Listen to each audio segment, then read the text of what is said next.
Sarah's with us in Savannah, Georgia. Hi, Sarah. How are you? Good. How are you, Dave? Better than I deserve. What's up? I'm calling because I have a year and a half left in school. I've set out for the last year due to financial reasons, of course. I have $29,000 in student loan debt, and I'm just trying to figure out, is it worth going back to school to take out more debt to complete the degree or just work on tackling the debt? And also, I'm currently engaged, and we're trying to do like a cruise wedding.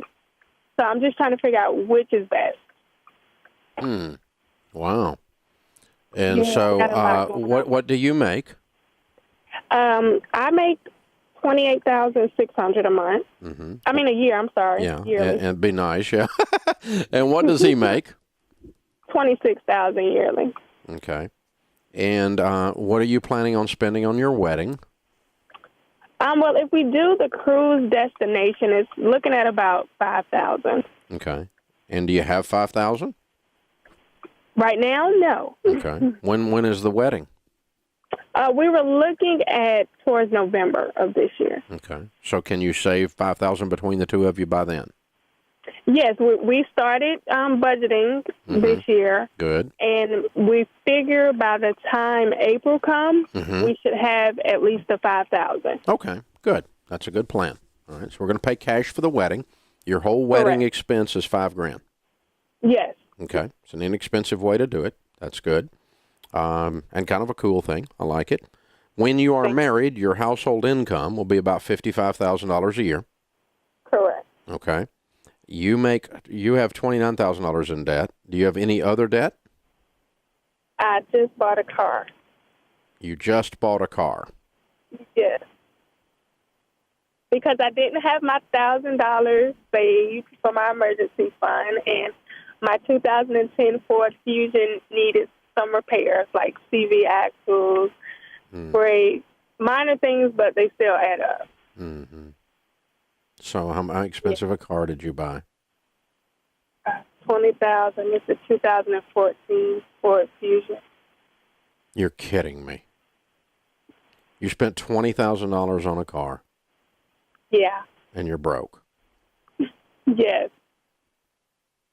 Sell the car.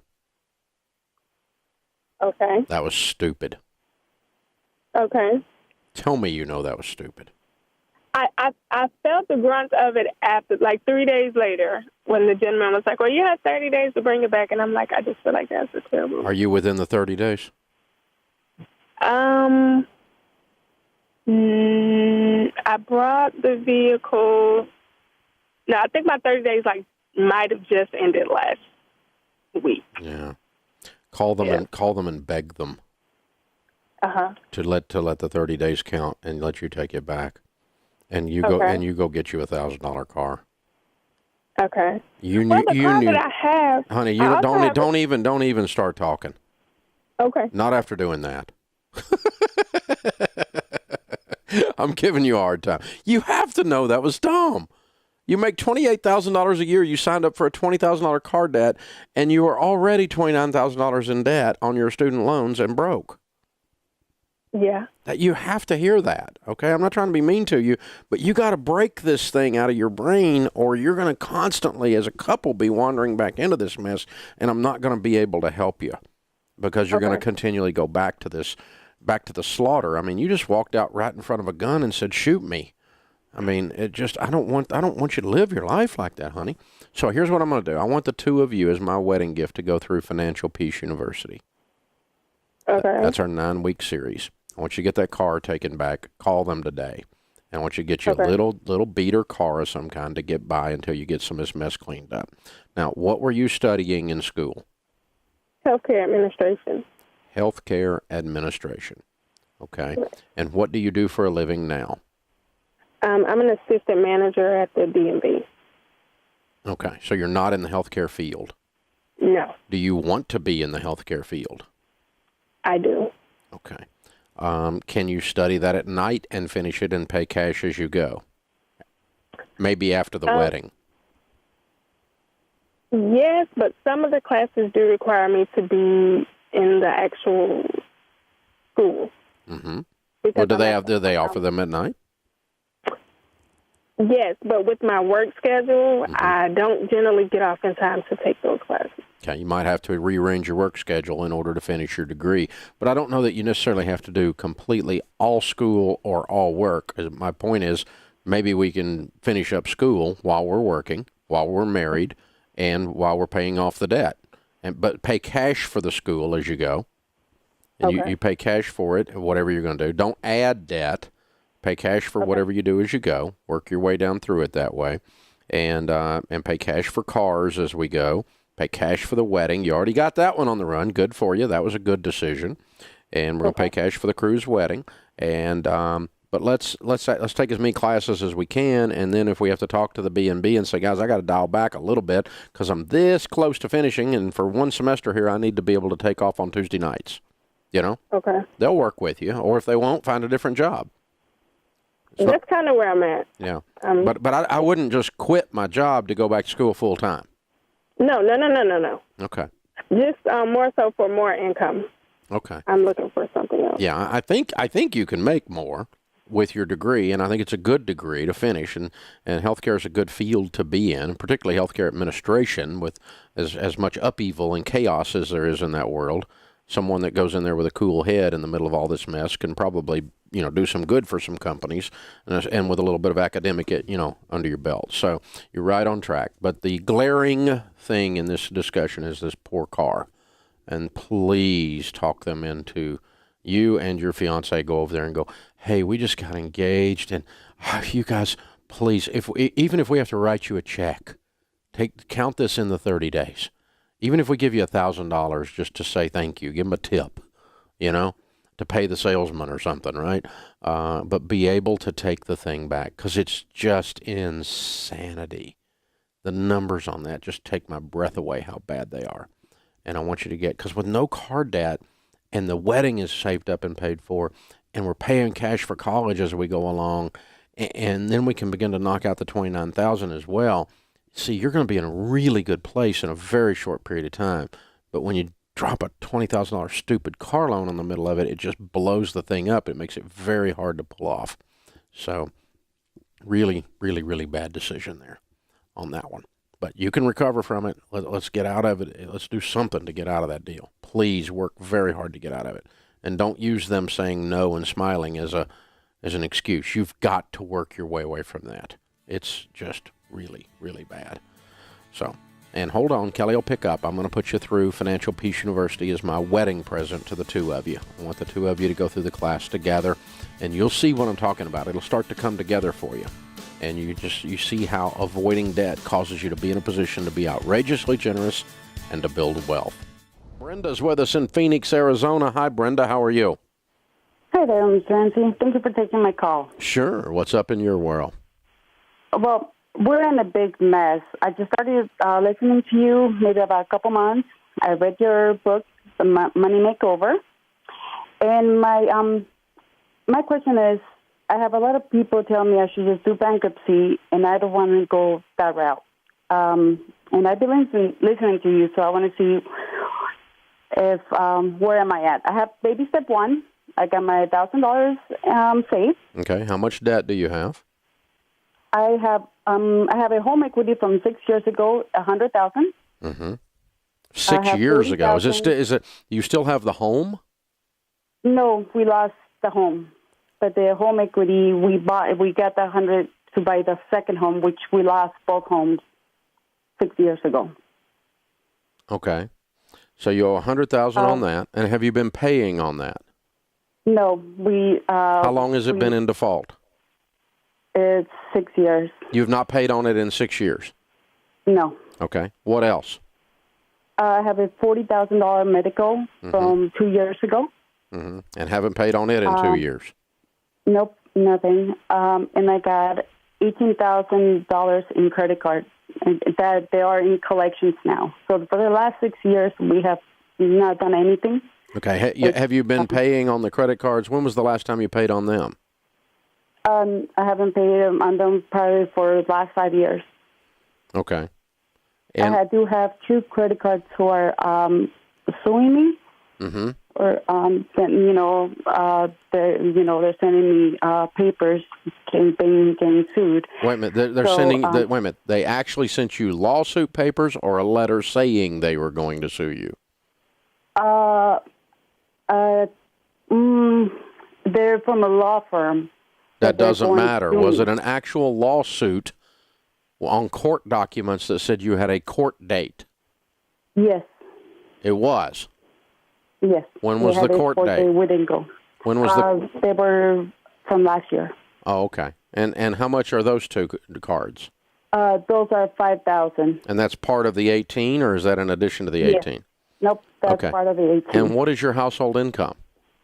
My husband's self-employed, and we average every year about $60,000. So why have you not paid bills?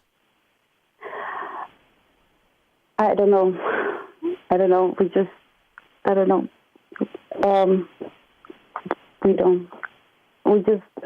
I don't know. We kind of just hide under and didn't take care of it.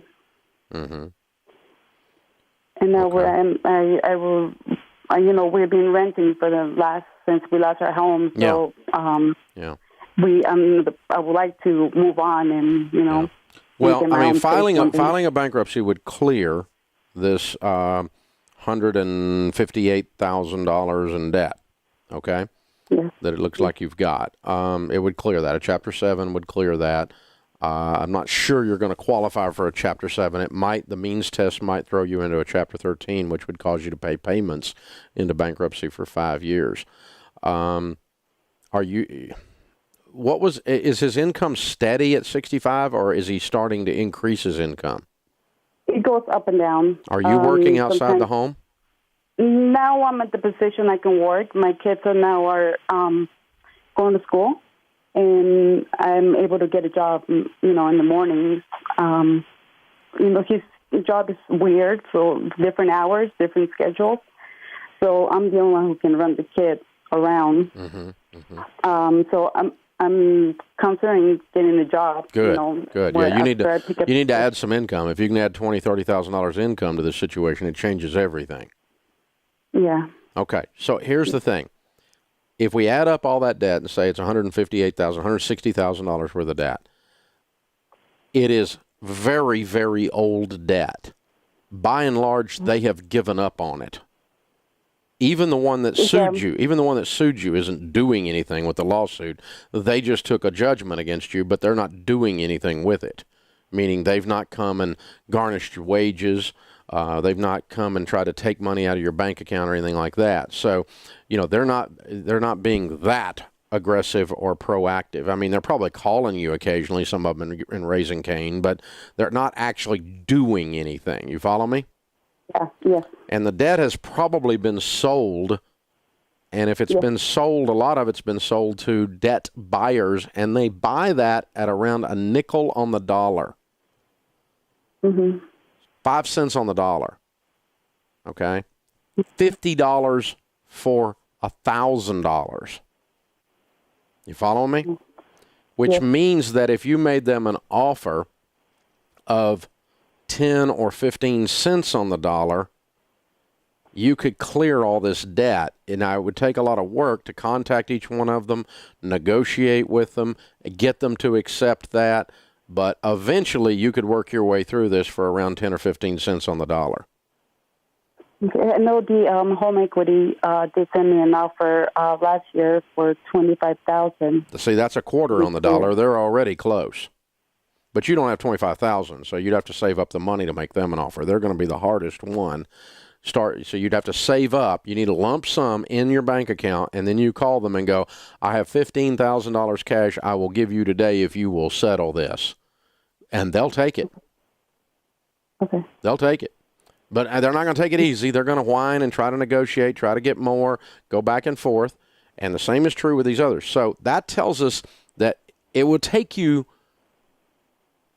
2 years of hard work and saving and negotiating and fighting and scrapping and arguing with these people and getting it all in writing, all these different accounts, okay? It's a lot of administrative work for you. But if you did that for 2 years, you can clear this debt for somewhere around $25,000 total.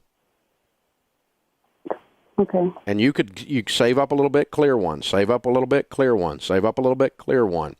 And, the last one is the home equity loan, and you save up $15,000 and boom, you knock it out. Okay. That's your alternative to bankruptcy, or you can file bankruptcy, either one. But I think you can work through it, but you really have a lot of work ahead of you to work through it. But I think you can do that. You're broke, you don't have any money. As you save up money, you call and negotiate with them. Now, if you're going to go that route, make sure any settlement you agree to, that they agree to, before you give them any money. Two things you have to remember: get it in writing, and never an electronic access on your checking account. Always in writing, and don't let them have access to your checking account. And don't give them any information about where your husband works or where you bank or anything like that. You have to stay in the distance, in the fog, and negotiate with them. This is the Dave Ramsey Show. Roderick is with us in Pittsburgh. Hey, Roderick, how are you? I'm doing well. How are you? Better than I deserve. What's up? Well, I guess in a nutshell, my wife and I are planning a move to start our careers. She is graduating in about a month or so, but we both have a substantial amount of student loan debt in the neighborhood of well over $600,000. $600,000? Yes, well over that. We're both physicians. I hope so. I hope you're freaking brain surgeons. What's your specialization? I'm family medicine, she's psychiatry. Oh, my Lord. Right. You're kidding. These are not exactly high-paying fields. How'd you get $600,000 in debt for that? Well, I personally came from a single-parent household, and I had to pay for college, graduate school, and medical school through student loans. And my wife also took out student loans to pay for graduate school and medical school. So what do you project your incomes to be first year? Well, for residency, we're starting, our income will be combined about $108,000. Yeah, that'd be about right. And then when you get out of residency, what do you project your incomes to be? Right. When we get out of residency, it should at least triple, if not quadruple. I think we would both make in the neighborhood of about $200,000 to start. Each of us not family medicine, combined. You're not. Income has increased significantly for family medicine in the past couple of years. No, it hadn't. No. Okay. I work with docs all the time, dude. I mean, 150 is what you're looking at, probably, unless you get an unusual gig of some kind. If you can get 200, I'm not going to be mad at you. You need it because you sure have a dadgum huge mess on your hands. Right. What a mess. Yes. So you guys need to live like college students until this is gone. I don't care what your income is. You need I guess. So the question that I had was, in terms of this debt, is it, I guess, conceivable to consider it as more of a mortgage in terms of debt when you consider the baby steps? It's bigger than a mortgage, but I wouldn't consider it a mortgage. No, you need to clear it up in 2 years. Okay. You're making $400. You need to live on $50 and clear it up in 2 years. Right, and that was what that was definitely the plan. We don't plan to buy a house or anything until we clear up this. Then how would you consider it a mortgage if you're paying it off in 2 years? We were thinking in terms of the baby steps, in terms of first getting $1,000, then paying off debt, and then building up emergency fund. Should we allocate? I don't think if you're making $400,000 a year or $300,000 a year, you're not going to need much of an emergency fund. Initially. I'm just talking about starting this year, because making that much money isn't until about year 4 or 5. Yeah, I know. So that's what's scaring me here. But yeah, you need to live on nothing and pay everything above nothing towards this disaster. You need to be in panic mode, dude. I mean, I can't breathe, and it's not even my debt. $670,000 worth of debt, and you're just nonchalant about it. I don't want you operating on me. Unbelievable. Oh, man, what a mess. Yeah, you need to really, really focus on living on nothing. No house buying, no car buying, no vacations, no eating out, and completely focus on cleaning up this mess. Because, dude, if you do not do that, you're going to be in debt for decades if you're not careful here. I'm so sorry. What a horrible thing to be facing. I can't imagine how overwhelming that must feel. or should feel. Al is in Orlando. Hey, Al, how are you? I'm doing well, sir. How are you? Better than I deserve. What's up? So I just started your program, and I'm on baby step 2, and I have an issue. I make about $120,000 a year, but I have about $125,000 in debt. Whew.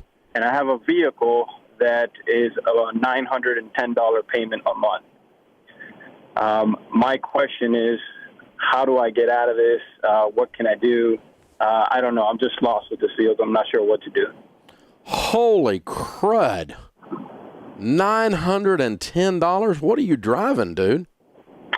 Just a pickup truck. Just a Dodge pickup truck. Okay. What in the world is this thing? I mean, how did you, is it high interest rate? High interest rate, 16%. 73-month payment. I've been paying on it now for about probably 2 years, 29 months. What do you owe on it today? What's the payoff today? I believe it's $29,000. It's worth about $19,000. Okay. Goodness gracious. Mm-hmm. How much is your house payment? $1,300. Good gosh. Your truck payment's almost as high. Oh. Yeah, I mean, if I'm in your shoes, I'm waking up. Don't you wake up and every time you get in this thing and start the key on it, you wish it would explode? I mean, you got to be kicking yourself like every time you drive it, right? Yeah, it was an absolutely. It was a terrible decision. Yeah, I mean, you make really good money. Congratulations. Yeah. And really, selling this truck is not going to fix the whole $120,000 problem, but it helps with cash flow so considerably. And I got to be honest with you, if I'm in your shoes, I've done a lot of stupid stuff, Al. I mean, I've done stupid with steroids. I know what it looks like, okay?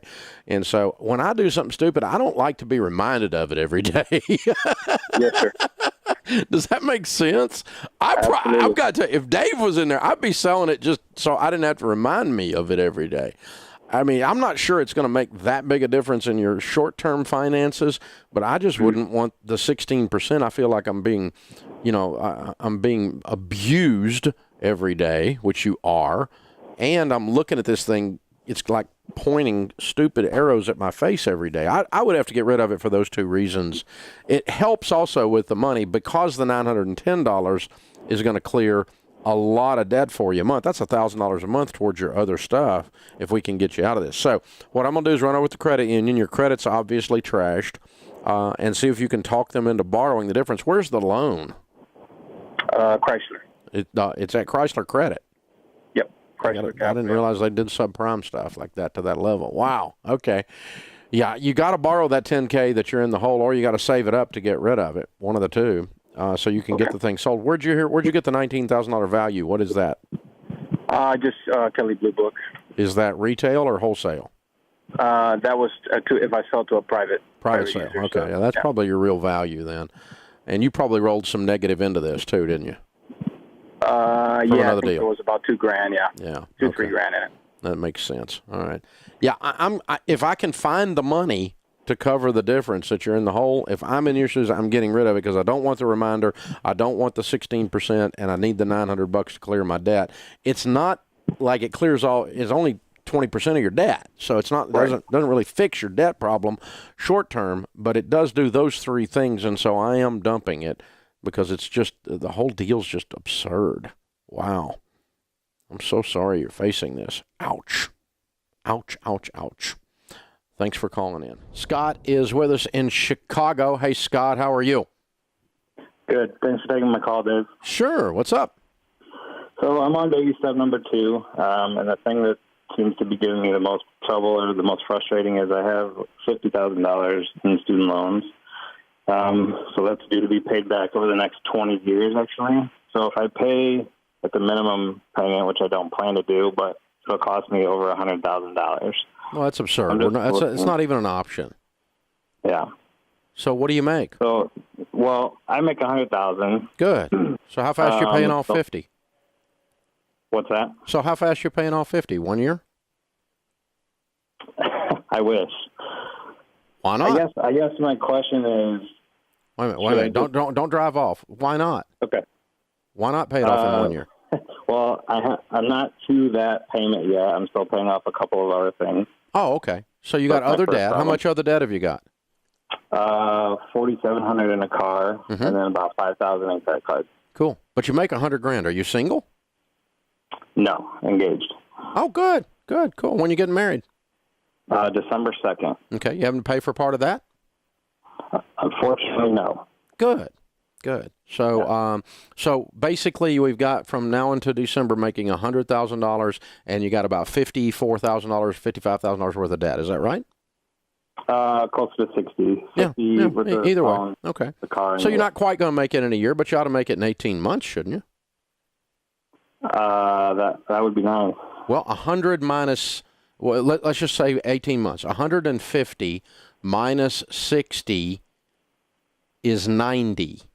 You can't live on 90 in the next 18 months? Not counting taxes? I guess I lost you there somewhere. Okay, let me try again. You make 100 a year. Okay? So a year and a half of income would be 150, wouldn't it? Right. Minus 60 worth of debt would equal 90. Minus some taxes, right? Minus some taxes. But you can't live on 90 over 18 months? No, you're right. I am. So I know you had just told a previous caller also to not invest in your retirement at all. Not at all. No. You're broke, man. You're not investing in retirement. You're getting out of debt. Not even if it's matched? Dude, I don't care if it's matched 20 times over. You got $50,000 in student loan debt. You just called me up whining about paying it off over 20 years. We got to change that. If you'll get this out of the way, your most powerful wealth-building tool is your income. And right now, it's all committed to somebody else. I want their name off your income in the next 18 months. Then you're in a position to, boom, man, you could smack the crap out of that 401k after that. Right. Does that make sense to you? Yeah. So I also have a Roth IRA that's like $15,000. Stop it. No, just leave it there. But stop adding to any retirement temporarily. Wait a minute. You're a new listener, right? Yes. Okay. I'm sorry. I was treating you like an old listener. I'm beating you up. I apologize. Okay. So here's the thing. We teach a thing called the baby steps, where you do one thing at a time in order. With the premise is this, that your most powerful wealth building tool is your income. If you have no payments, you're in a position to build wealth very quickly and very easily.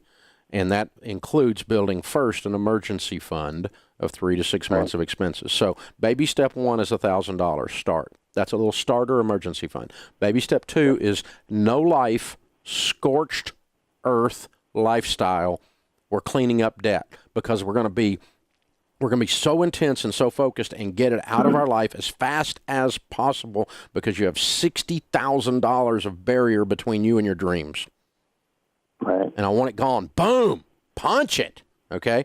And when you knock that thing out, then that sets you up to go back to that $1,000, raise it up to a fully funded emergency fund. By the time you do that, you're married 6 months, okay? Okay. And you got her income in the mix, which is going to change the equation here, but I'm just using this as an example. 3 to 6 months of expenses are set aside, and now you've got a fully funded emergency fund. Let's call that $20,000, and you have no payments in the world. Does that feel pretty good? Yes. Now you step in, and you don't take the measly 3% match in the 401k. You max that puppy out, or you take it up to 15% of your income. And then we'll save up and pay off your house next. And with no house payment, how old are you? 31. Cool. By the time you're 40, you should have your house paid for and all this stuff cleaned up. And a paid-for house. And, dude, you'll be a millionaire by the time you're 45 if you do that. Gotcha. The math works. I'm not making this up. I've done it before. So here's the thing. You and your fiance are getting married in December, you said?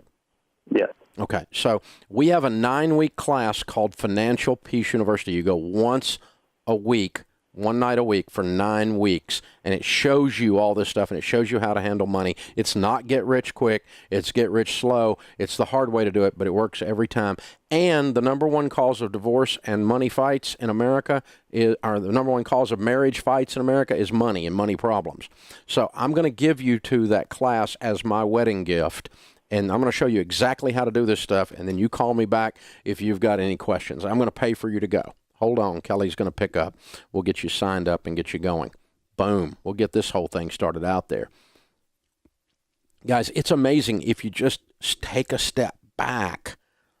Isn't it interesting how you think, 20 years I'm going to be in debt? And then one conversation and some basic math, and you go, hey, wait a minute. We're going to get rid of this now. The highest probability chance you have to building wealth is to be debt-free, folks. Your highest probability chance of getting out of debt is to be very intense, very deep cuts, and do it fast. Band-Aid off quick. Snatch. That's the best way. Pull it. That's how you don't take it off slow. You snatch it. You get after it. That's the highest probability of getting out of debt, which then gives you the highest probability of building wealth and being outrageously generous throughout your life and being in control, because you have to learn to be in control to pull this stuff off. But hey, nobody wakes up a millionaire and goes, how'd that happen? That was accidental. No, it's intentional steps, people. This is the Dave Ramsey Show. Tony is on the line in Tampa. Question for Ken Coleman today. Hey, Tony, what's up? Hey, Dave. Hey, Ken. How you doing? Good. How are you, sir? Doing good. Just lost my job this morning. I'm 24 years old, going on 25, and I just lost my job, and it was a six-figure income. So, a hard job to find. Wow. What in the world happened, and what were you doing? So I've been in the car business my whole life, kind of just got thrown into it. The whole family, everybody's in the car business for the same company. I was selling lots of cars, first place every single month, and, some of the cars that we're selling, they had, bad Carfax. I'd work with a guy for 5 days straight, and the Carfax would be bad. And I decided to leave the Carfax, out of the, I didn't show the guy the Carfax, so I guess that could have been a lawsuit or something, and they ended up firing me. It was Mercedes-Benz, so, they're real strict with everything. You leave the toilet seat open, you might get clipped. Well, first of all, we're sorry. This is not a fun day, but I want to at least encourage your heart for a moment. You're going to survive.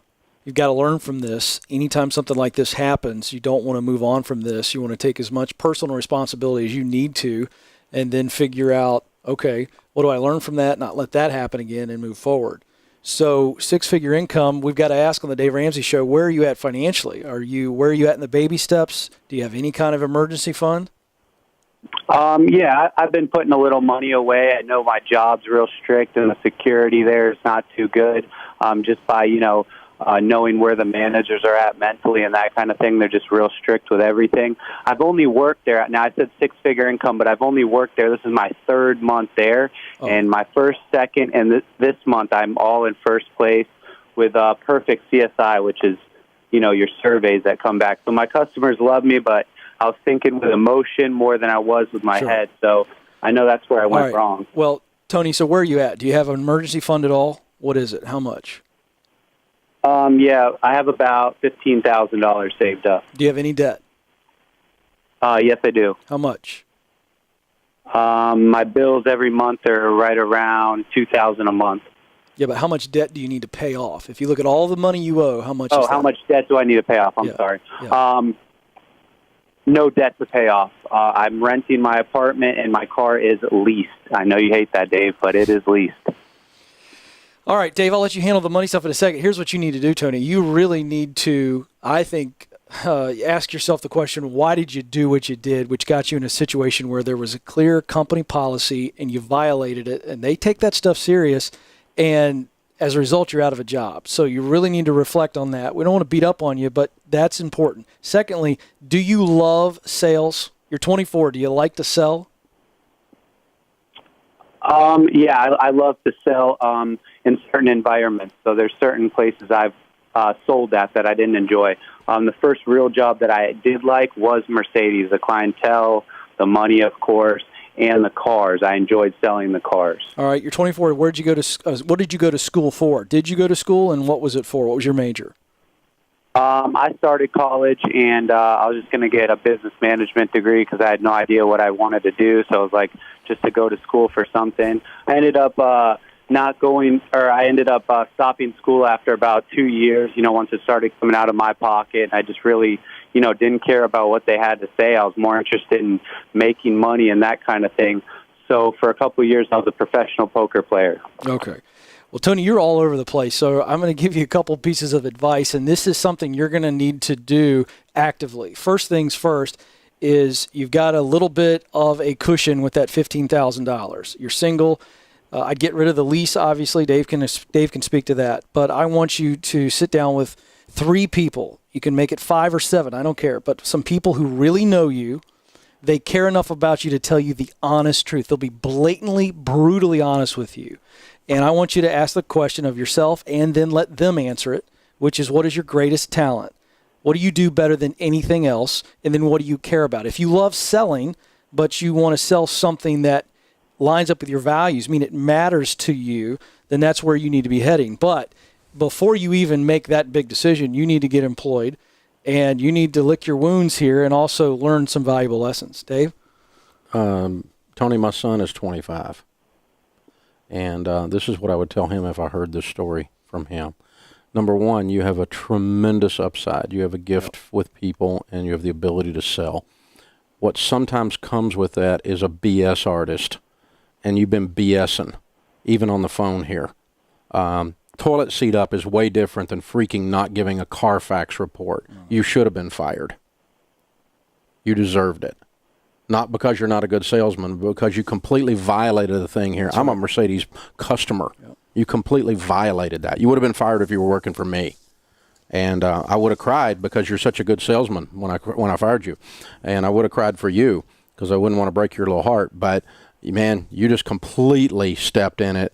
And you cannot allow your gift with people to think that entitles you to cut corners. That's the poker thing, that's cutting corners. That's the going around the Carfax thing, that's cutting corners. Your gift with people doesn't give you the right to cut corners. It demands that you go right through the middle and that integrity become your number one goalpost that you check everything on from this day forward. If you'll take that with your personal gift with people, you're going to make $200,000 a year for the rest of your life. Yep. You're going to be very wealthy. You're going to have a lot of healthy, great customers because I can tell you this about you. You like selling a quality product. Mercedes is a quality product, and you like dealing with intelligent customers because most of Mercedes customers are well-heeled. They love that product because it's a quality product. Most of them are very successful themselves. They're easy to sell to for that reason. Again, I'm one of them, but you got to take that other little piece of this and digest that part of it from today and make that your goalpost. So I'm going to be the first one in your corner. Like Ken said, put 3 people in your corner that loves you enough to tell you the truth. You have a tremendous gifting, young man. You can be anything you want to be. You could be the CEO of a major company with your ability to deal with people and your ability to sell. But you will never achieve that if you shortcut, if you think you get to go around the side of something because of your verbal gymnastics. Ken, you and I both have that ability, and so it's talking to both of us. I've done the exact same crap when I was his age. Here's the deal, Dave. This is a roadblock or a stop sign that he created for himself. And it's a gift at 24 to go, wait a second, this is a temptation for anybody who loves to sell. You know this. Any of us that know how to use a word properly and turn a phrase. There's a thrill in getting the deal done. Yep. And it'll cause us to be tempted to cut corners, like you said, Dave, and end up getting ourselves in big trouble. Know why you love to sell and love what you are selling so you're not tempted to cut corners. So if you get this lesson from this firing, you'll look back when you're 34 and when you're 54, and you'll say, this is the best day of my life. Absolutely right. If you take the lesson away that they were right. They were not petty. Toilet seat up is petty. You tried to match it up with petty. It was not petty. That's right. It was deserved. But you're a good man, and you've got the ability to make big money and do the right thing with this gifting, and you're gonna be somebody, dude. You call me back, and I'll help you, I promise. This is the Dave Ramsey Show. Roland is with us in Joplin, Missouri. Hi, Roland. How are you? I'm doing all right, Dave. Thank you so much for talking, and thank you for sharing common sense. Sure. How can I help? Well, I've been I've heard you speak into people's lives about loved ones and if the loved ones are making bad decisions. Mm-hmm. But I'm married to that person right now. Okay. And some of the bad decisions have kind of led us and hurt our family, led us into a bad place. We're homeless and very much behind on bills and stuff. I like to get all the bills caught up, and we're about $4,200 behind on just regular bills of rent and electric and utilities. But yeah, how is that her fault? It's partly mine too because I let it happen. Yeah. First off, I'm an over-the-road truck driver, and while I've been on the road, some of her friends that she had troubles in their lives and become homeless, and she wanted to try and help them, so she let them move into the house. At the time, I didn't think it was a good idea because we were kind of struggling ourselves. But she went ahead and did it anyway, and a lot of our resources have went into the last 8 months of trying to help those people try and get jobs and get back on their feet. And where are they now?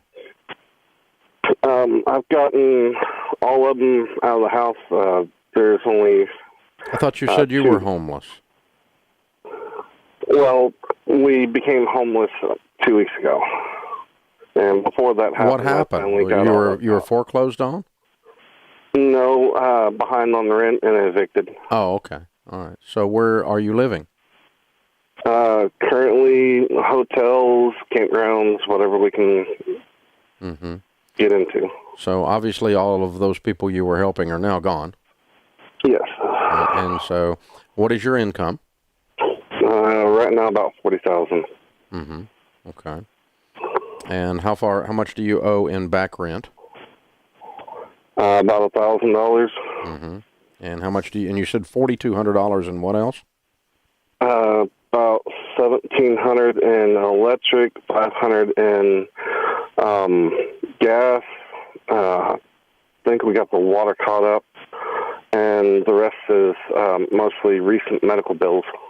And that's another $3,000 or $2,000 or what? Yeah, about $2,000. Yeah. Okay. What kind of medical bills? What kind of medical event did you have? I have Crohn's disease, sleep apnea, and it's been trying to get the sleep apnea taken care of, and doctor's visits and lab tests. How old are you? Things like that. I'm 34. Okay. How long have y'all been married? We'll be 10 years this September. Okay. All right. So if I were to sit down and talk to her, would she tell me she's learned her lesson? Yes. And I've also tried to sit down and talk with her and have kind of a dream meeting to see where we go from here. Mm-hmm. Since she has learned her lesson.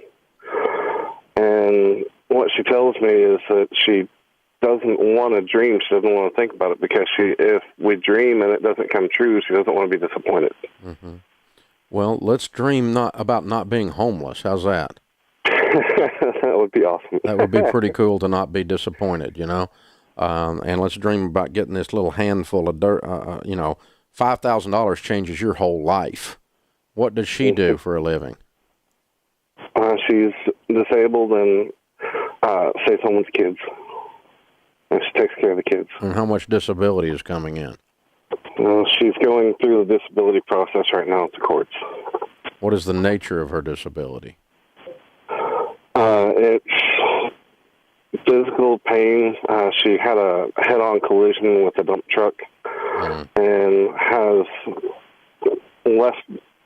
injuries on the left side of her body that prevent her from standing for long times and or doing a lot of physical work. Mm-hmm. Okay. But she could do white-collar work. I think so. Yeah, because you guys need some extra income right now. Yeah. So I think she needs to find a job so that you're not homeless and so that $5,000 comes in and you clean this mess up. So let me tell you what I'm hearing, Roland, okay? I'm hearing a couple whose every individual part of their life and their marriage is completely spiraling out of control. There's so many different variables that are crazy in what you gave me in about a 3-minute thing here that it's no wonder y'all ended up where you are. And I'm not saying that to put you down. I'm saying that there's a lot more going on here than your wife couldn't control her spending. There's a marriage breakdown. There's her absolute lack of judgment that's beyond belief. And yet she's supposed to be watching over children. And she's disabled and yet not getting disability, so she needs to be working. And you've got to somehow interface with all of this and take over these bills and put the family back on. I don't know that a dream meeting is in order. A crisis intervention might be in order, but I don't think a dream meeting is in order. We might have a nightmare meeting, like how do we get out of this nightmare? That's start. So what I would tell you to do if you were my 34-year-old little brother, and you are, is to grab a local pastor and sit down with them, and let's start the process there with marriage and spiritual walk, and you guys start trying to just push some of the crazy out of your life, and let's try to get back to some solid ground in the middle, in the center of your life, and then rebuild your relationships based on that, and start making positive, responsible decisions, both of you, that involve work ethic, involve frugality, involve laying out a plan, and you can do every bit of that. It's very, very possible. But I think that's where I would start if I were you, is I'd pick up the phone, call local pastor, say, hey, we're homeless. It's our fault. We're not coming in for money. We're coming in for some leadership. And I, as a young dad, a young husband, I need some guidance, pastor. And let that pastor counsel you as a man and counsel you guys in your marriage. And let's lead you back into putting together a solid plan. And I'll put you in Financial Peace University in the area there, but if that's all you do, it's not going to work, because there's a lot more going on here than just a financial issue or two. Your financial problems are the symptom of all the crazy going on in your life. And man, you got to sweep the crazy out of the corners over there. That's what's overdue. So if you do that, you'll see this turn around. But hold on, Kelly will pick up. We'll get you signed up for Financial Peace University, and we'll try to figure out what we can do from there. So, hey, thank you for the call. How are you, Jessica?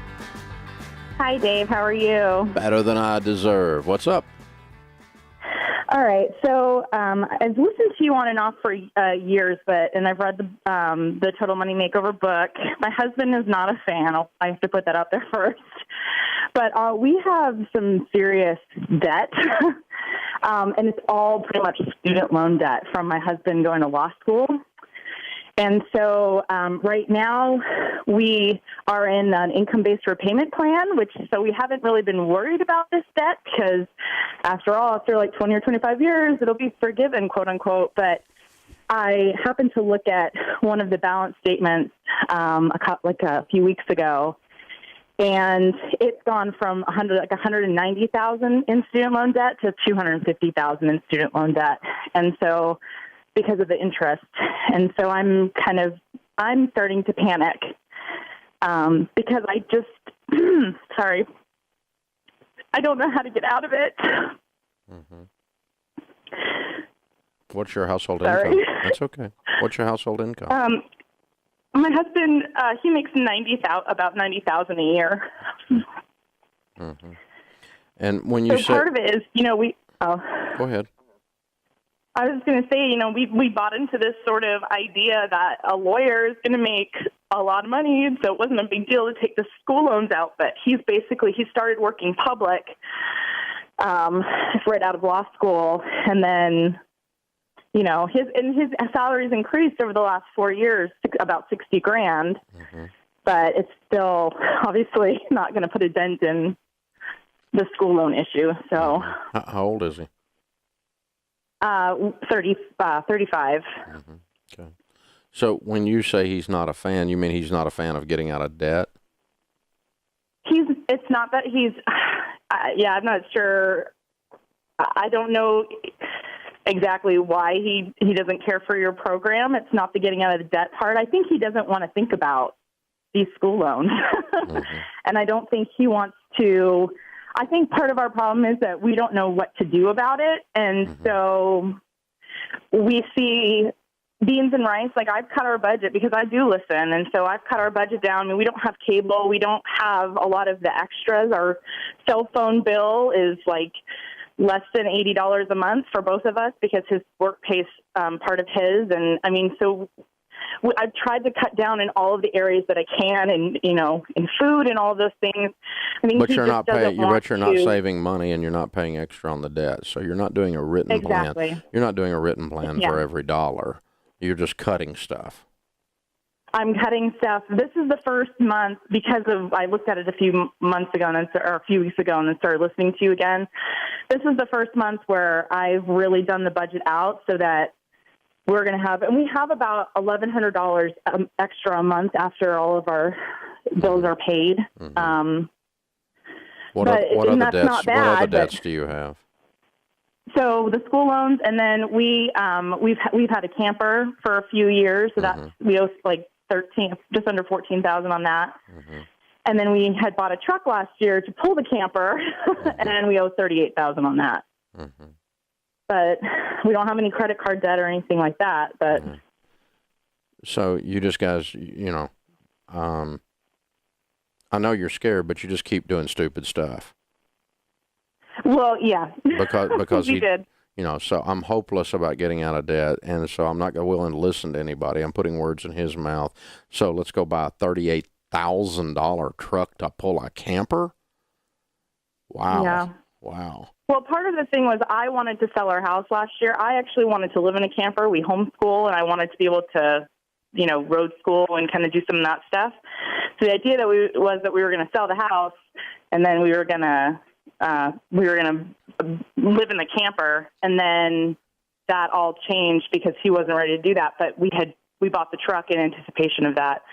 So yeah, we're not. I feel like we're smart people, but financially not doing super smart things. And then we bought a new house because we sold our house, but then we bought a new house this summer. There's a lot. You guys can't get on the same page, and so depending on whether he wants to slap his foot down or not, you guys are lurching back and forth from stupid thing to stupid thing because you don't have you do not have a clear goal, and you are not relationally on the same page on any of these decisions, and it's causing it's causing you to multiply the problem instead of doing away with the problem. You need to identify a clear, concise goal that the two of you are willing to sacrifice to get to, and that means sell the truck and sell the camper. And is the house got any equity in it? It probably has a little bit of equity in it, but it's from, we just bought it in August. Okay. So, all right. So now, and then we're going to get on a tight budget, and we're not going out to eat, and we're not going on vacation, and we begin to attack this. And as his income goes up, it's probably a 5-year plan to pay off $250,000 worth of student loan debt. But until you get rid of this, it's not going to do anything but get worse, because income-based always goes with negative amortization, which means that the interest is higher than the payments you're paying, so you're going backwards. And exactly. It's financial suicide. And and the fact that you cannot seem to get on the same page. And I don't know, I don't know whether I'm hearing fear from him or arrogance from him, or maybe both. But the way you're describing the decision making and the way you all interact, it's not healthy. And so you guys got some work to do on that to get on the same page. I really can't help you unless both of you want to do something, because you can't cut cable and fix this. Right. Exactly. You can't not go to Starbucks and fix this. This is going to require it's a huge mess, and it's going to require a unified approach between the two of you to be able to win financially. Because, when one of you goes and makes a decision, then the other one grabs the wheel and course corrects, you're jumping back and forth from stupid to stupid and really magnifying this mess. I'm sorry for you. I know you're scared. But, the fact that you guys can't sit and have a good conversation and come to a good conclusion to the point that you're, on a national radio show crying tells me something about y'all's relationship. And that's scaring me. Yeah. That's scaring me. So the two of you need to work on that. And I'm going to send you to marriage counseling first, is what I'm going to do. And when you get back from that, if you want to go through Financial Peace University, Kelly's going to pick up. She'll get your contact information, and you can contact her at that point. And then we'll be happy to pay for you to go through Financial Peace University. But I don't want you going to Financial Peace University by yourself, because you're going to end up divorcing this guy if you do. And I don't want to cause that. That's not where I want to go, because you're going to start having real firm knowledge-based opinions, and he's not going to play that for that. He's got to be in on the idea, and you guys have to have a unified front on where you're going with this. It's the only way it's going to work for you.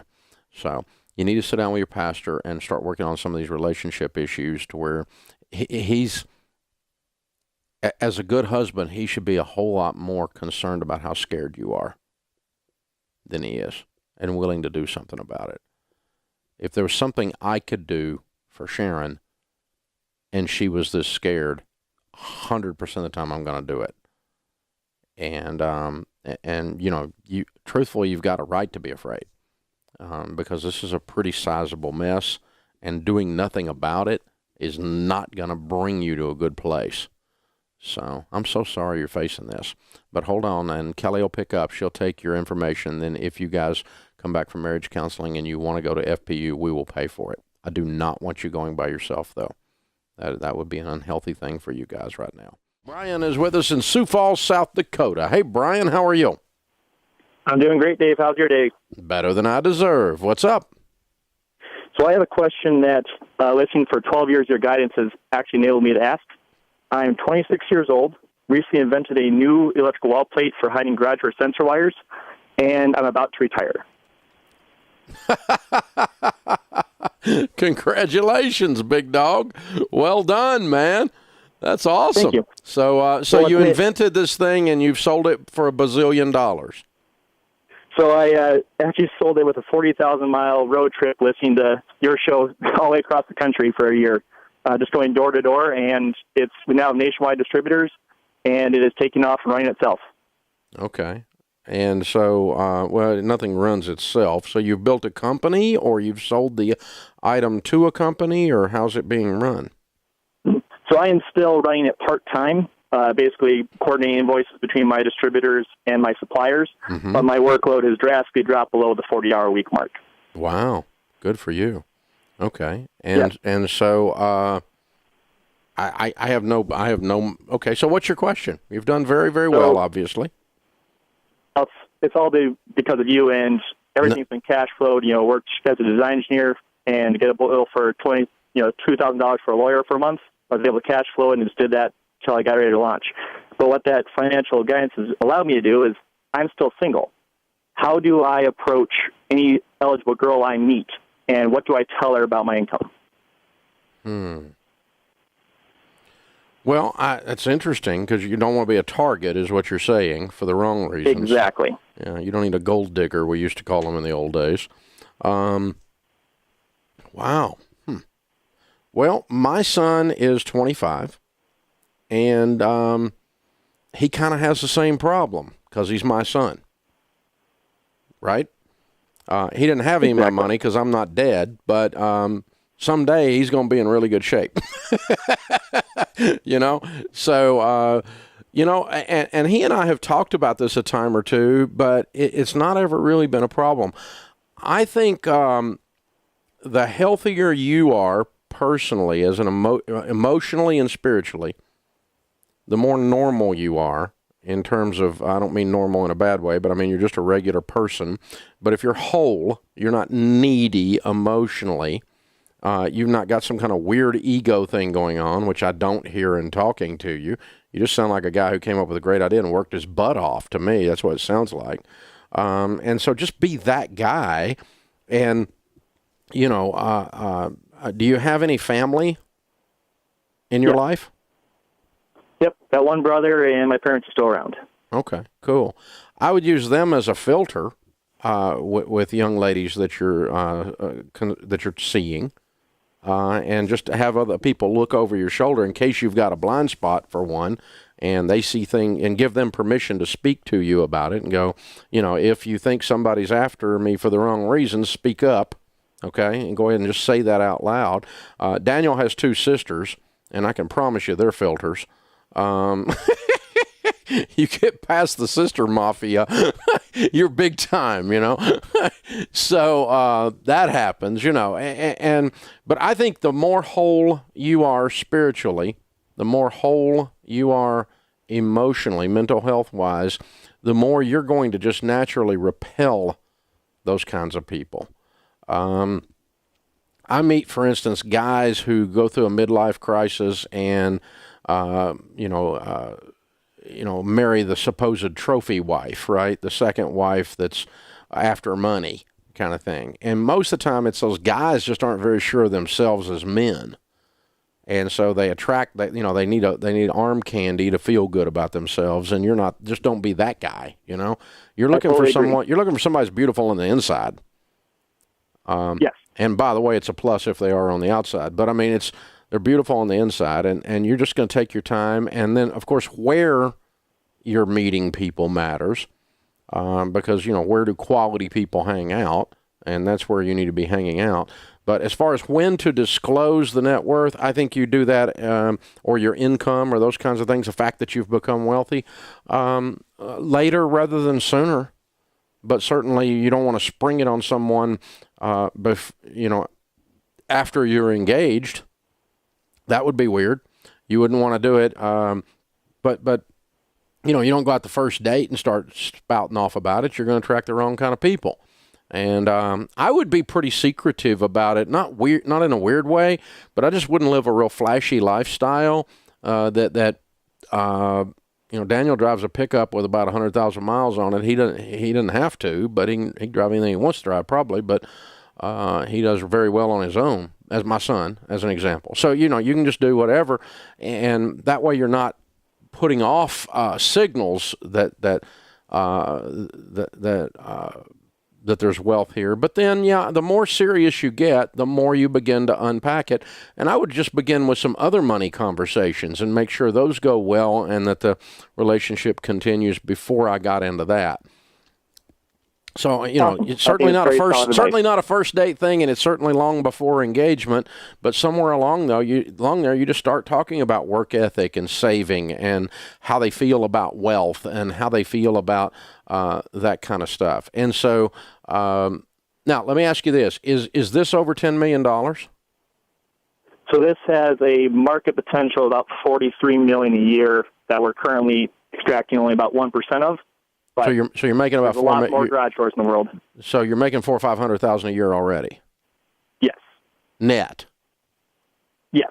Okay. And we're at but that has just started. Yeah. So I'm very much in the baby stages where I'm used to my $80K a year engineering salary, and I've told my friends around me, if you see me change, yell at me and be very honest, because I don't want to change from the young conservative Midwestern Christian that I started with. I don't want to become a different person just because I now can be. Yeah, well, you need to be a different person, but you don't necessarily need to show it all. Fair enough. Yeah, you need to be capable of managing more, and that's going to be different. It's a different thing making 400 than it is making 80. So, well, here's the thing: I do not recommend prenups in normal situations. But this is not a normal situation, and so because you're probably going to have a multi-million-dollar net worth before you're married, is what it sounds to me like. And so you probably do want a prenup in those cases, or you at least need to consider it. And it's not because she's weird or you're weird. It's because when there's that much money around, weird can just show up in the form of her mother or her aunt or something like that, and then the influences start moving, and it negates their influence when there's a pre-done agreement. Now, again, I don't believe in prenups in normal situations, but where there's extreme situations, I do recommend them. Candace is with us in St. Louis. Hi, Candace. How are you? Hi, David Ramsey. How are you? Better than I deserve. What's up? I am in $200,000 in debt with student loans. Oh, Lord. And I haven't even finished college. And right now I am working a minimum wage job, and I'm just trying to get a hold of my life right now. So I'm just trying to get some guidance at this point. What were you doing going $200,000 in debt? Well, I was going to school for film and video, and at first I was going for interior design, then I transferred to a different school for film and video. So that's pretty much the schools that I was going to were out of state. Good Lord. Yeah. And I mean, did it not bother you that you were running up that much debt? I mean, how do you emotionally do that? I went to school right out of high school, and my parents, they didn't know much about, financing, or at least they didn't teach me anything about it. They just told me that I'll have these student loans and I have to pay them back. And I really wasn't conscious of, student loans in that sense. So how much do you like before you graduate? I have only like a year left, and I want to go back to school to get my degree. Yeah. But right now, I just want to at least try to take a big chunk out of the student loans, at least a little bit of it. Yeah. Well, you're not going to do that making minimum wage, obviously. You're barely eating making. How old are you? I'm 28. Okay. This is another thing that I am working on. So I am working on a movie, and I'm putting my money that I work into the movie, and I also have sponsorships that's helping fund the movie, and I also have partnerships as well. And so I'm just taking a leap of faith that this movie will bring a substantial amount of money. What makes you think that? It's just faith. And I believe the storyline is a good storyline, and it's a good content to cover. Mm-hmm. I mean, do you know anything about distributing a movie and monetizing it? Well, this is the thing. I mean, it's an independent movie, and I know that my partner, he is going to help, with any of the funds that we need in order to get it to where we need to go, basically. He just basically put his faith into my project. That's how. Yeah. Okay. Yeah. I want to see you live your dream, and I want to see the movie be produced and get out there. But I'm also duty-bound as your old ugly uncle to tell you the truth, and that is that you have a pattern since you're 20 years old of entering into things and not caring what they cost and not knowing what you're getting into. Mm-hmm. I mean, the movie business is a rough and tumble business. Independent movies that go out there and make big money are almost none. Right. You've got to be aware of that. Yeah, I'm aware. I'm totally aware of it. So you can't, I listen, I'm a person of faith, but there's faith, and then there's just dreaming. And so I want you to have a solid business plan by which your faith is executed. And my partner is going to put some money into it and get it where it needs to go.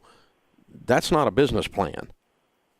And the movies, movies get made every day that nobody sees. That's true. And lots of independent movies get made every day that nobody sees.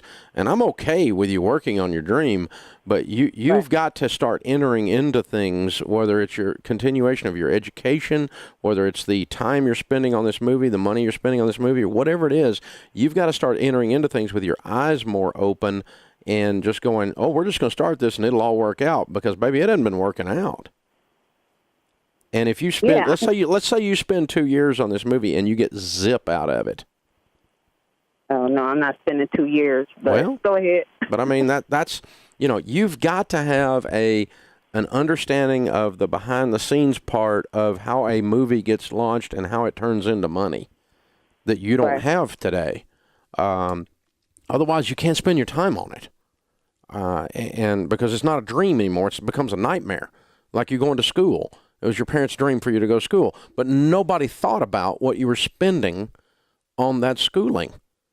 And so you've gotten yourself in an absurd scenario with $200,000 in student loan debt, working a minimum wage job. That's just a horrible place to be for you, darling. I just feel so bad for you. So I want you to start things in your life that you can see in detail how they can occur. And that is faith, too. That's wisdom is what it is. And wisdom goes with faith. And so step by step by step, how am I going to get my career rolling, actually make some money, a high probability of making some money, not one shot in the dark, which is really what a movie is. It's one shot in the dark. And I don't mind you working on that, but that probably ought to be your side gig while you work on something else that makes you some money and you get over there, finish your degree, and then you get out there making 50, 60, 80, 100, 150,000. You know, you get yourself a career track going, kiddo, so you can get this mess cleaned up and you can live a life. Because right now you've got this monstrous oppression over the top of your head with this debt. I'm so sad for you.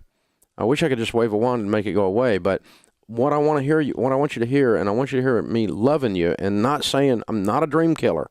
I'm not a dream stealer. But I am somebody that tries to prevent nightmares from occurring.